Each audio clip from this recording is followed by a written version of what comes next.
Seja muito bem-vindo, muito bem-vinda ao nosso 8º dia de devocional. O 7º dia foi pulado porque o livro nos sugere um dia para poder refletir nos devocionais anteriores. O que a palavra tem falado comigo durante a semana? Eu espero que vocês tenham tido uma semana muito agradável, que essa semana que está começando, independente se segunda, quarta, sábado, é um dia novo e que o Senhor possa nos proporcionar uma meditação que venha a gerar em nós o desejo de sermos melhores. Melhores filhos, melhores pais, melhores servos, melhores como pessoas, e que o nosso espírito possa aprender e que possamos ver estes frutos no nome de Jesus. Hoje a reflexão se encontra em Mateus 15, do versículo 1 ao versículo 14. Eu espero que você esteja bem e que essa leitura possa ser proveitosa para nós todos. Em Mateus 15, diz assim: Depois disso, os fariseus e os líderes religiosos saíram de Jerusalém e procuraram Jesus apenas para reclamar: Por que seus discípulos não levam as leis a sério? Jesus reagiu: E por que vocês usam as próprias regras para não levarem os mandamentos de Deus a sério? Deus diz claramente: respeitem o seu pai e a sua mãe. Diz também: quem desrespeitar o seu pai ou a sua mãe será morto. Mas vocês driblam o mandamento, alegando que é perfeitamente aceitável dizer ao pai ou à mãe: vou ofertar a Deus a ajuda financeira que eu deveria dar a vocês. Assim, vocês se livram da obrigação que têm para com seus pais. Vocês anulam a palavra de Deus e a trocam por suas regras. Impostores, a profecia de Isaías a respeito de vocês acertou em cheio. Esse povo faz um grande show dizendo as coisas certas, mas o coração deles não está nem aí para o que dizem. Fazem de conta que me adoram, mas é tudo encenação. Eles me usam apenas como desculpa para ensinar o que se adapta ao seu gosto. Dirigindo-se à multidão, ele acrescentou: Ouçam agora e prestem bastante atenção. Não é o que vocês comem que contaminam a vida, mas o que sai de vocês. Mais tarde, os discípulos lhe disseram. Os fariseus ficaram bastante irritados com as suas declarações. Jesus deu os ombros. Toda árvore que não tenha sido plantada por meu Pai no céu será cortada pela raiz.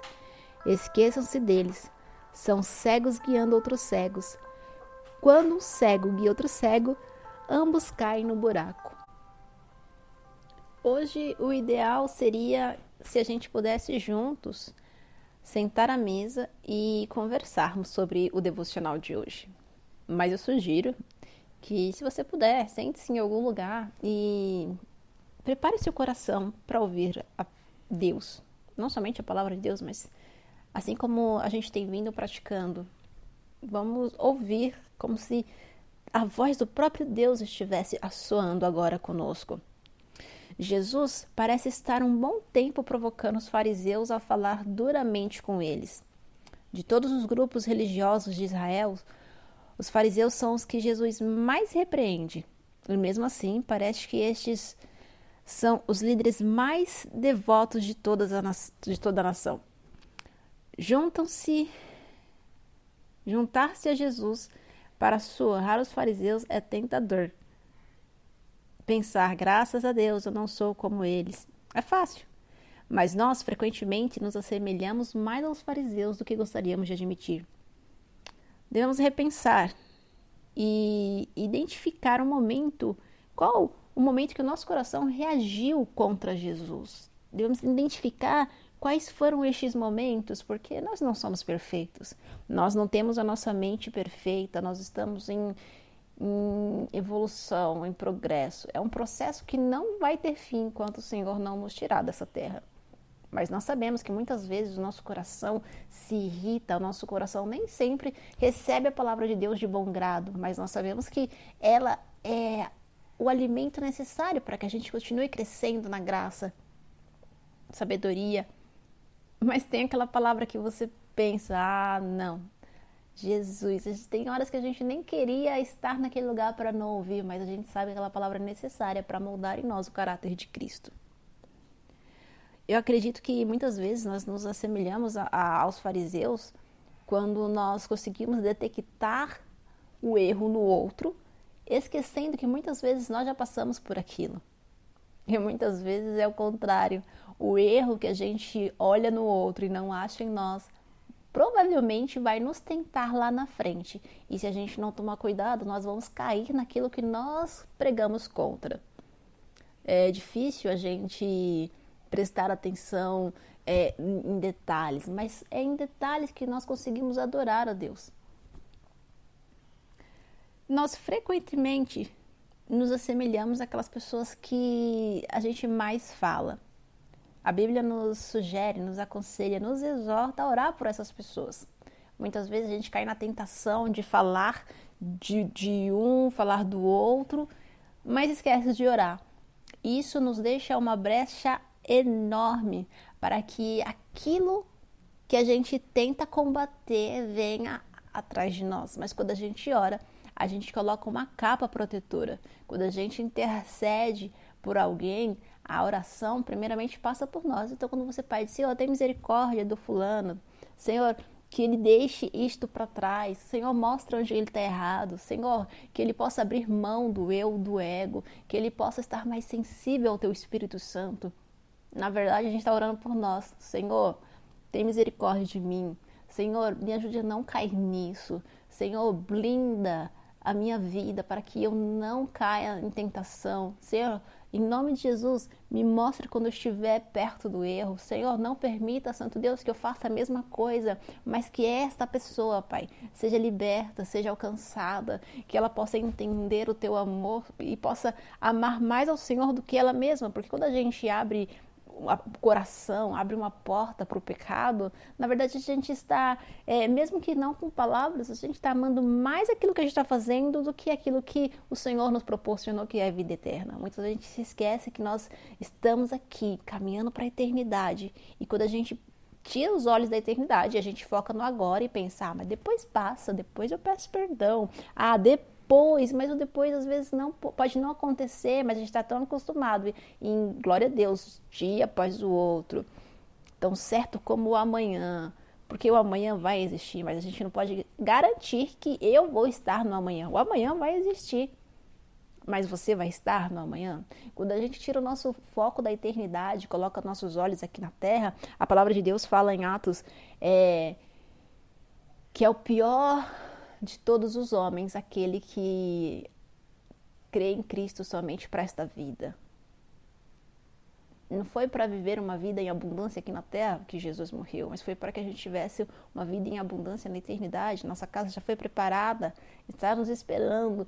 Então, que a gente não aceite as propostas cheias de farelo, as propostas sujas que o inimigo tem nos proporcionado, porque a gente vai se assemelhar àqueles que sabem a palavra, mas não vivem a palavra. Então, saber e não viver é melhor que nem tivesse tido conhecimento sobre, mas se a gente teve o privilégio de conhecer Jesus como ele é, a gente tem que abraçar essa oportunidade.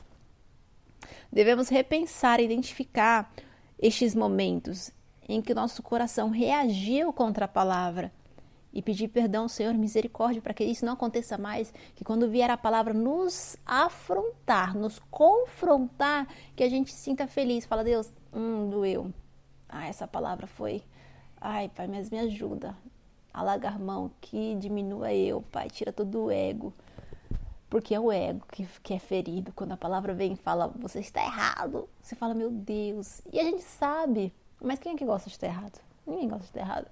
Mas que em nome de Jesus nós possamos vencer o eu, o ego e tudo aquilo que nos coloca indispostos a ouvir a palavra de Deus.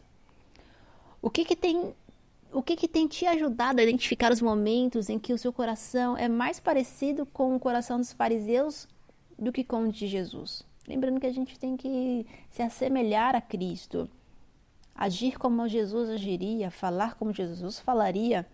Numa leitura anterior, Jesus falou, aprenda comigo, observe como eu faço. Então, A partir do momento que a gente tem esse conhecimento, vamos tentar vigiar de maneira que, Jesus, o que o Senhor faria nessa situação? Ainda que eu, por mim, não agisse daquela forma. Mas o que Jesus faria no meu lugar? Isso é até um tema de um livro. Eu não cheguei a ler esse livro, mas o enredo dele tá bem no nome, né? O que Jesus faria no nosso lugar? Jesus, fosse por mim, eu faria isso, isso, isso. Mas o que o Senhor quer que eu faça? Me ensina. Em uma leitura anterior também nós vimos que a Bíblia nos convida a nos teletransportar aos momentos em que Jesus estava aqui na Terra e pensar que a gente lá, como é que nós reagiríamos àquelas situações? Se estivesse lá e ouvido Jesus falar como ele falou, será que seria mais simples? Mas o Senhor ainda está aqui. Ele falou que estaria conosco até a consumação dos séculos. Então pergunte para ele, eu devo perguntar para ele, Pai, como é que o Senhor agiria aqui? O que eu estou fazendo de errado? Pai, como é que eu consigo consertar isso? E é através da palavra de Deus que a sabedoria vai vindo. Quem você pode chamar para lhe ajudar a manter o seu coração sob vigilância? Todo mundo tem que ter alguém que nos ajude. Ei, não é bem assim. Ei, tá errado. Ei. Mas e a Bíblia? O que a Bíblia diz? Muitas vezes nós temos amigos que nos dão conselhos maravilhosos, mas nenhum se assemelha ao que Jesus falaria. Ontem eu conversando com uma amiga minha, ela falou, se você tivesse passado por determinada coisa, eu ia te pedir um conselho agora. Eu falei assim, olha, não passei por determinada coisa, mas se você servir um conselho bíblico a respeito disso, eu consigo te dar um conselho bíblico disso. E é tão legal porque a Bíblia nos dá a base para todos os assuntos que se possam ser questionados. Mas nós precisamos dar com pessoas que nos ajudem nessa caminhada, que nos ajudem a enxergar na Bíblia a solução dos nossos problemas, porque a Bíblia é um manual de instrução. O Senhor nos criou e nos mostrou como deveríamos agir em todas as situações baseado na palavra dele.